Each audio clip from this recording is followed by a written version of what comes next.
திருப்பதி ஏழுமலையான் கோயில்ல தரிசனம் மேற்கொண்டிருக்காரு பிரபல தொழிலதிபர்.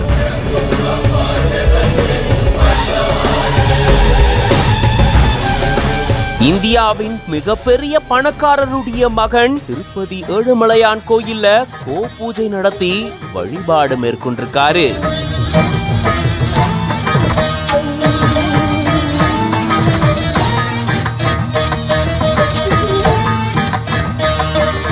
திருப்பதி ஏழுமலையான் கோயிலுக்கு பொதுமக்கள் தாண்டி பிரபலங்களும் நிறைய பேர் அடிக்கடி வந்து சாமி தரிசனம் மேற்கொள்றது வழக்கம். அந்த வகையில திருப்பதி ஏழுமலையான் கோயிலுக்கு ரிலையன்ஸ் நிறுவனத்தினுடைய தலைவர் முகேஷ் அம்பானி அவர்களுடைய மகன் ஆகாஷ் அம்பானி அவர்கள் தரிசனம் மேற்கொண்டிருக்காரு. VIP தரிசனம் மேற்கொண்ட இவரு பூஜை நடத்தி வழிபாடு மேற்கொண்டதாக கூறப்படுது.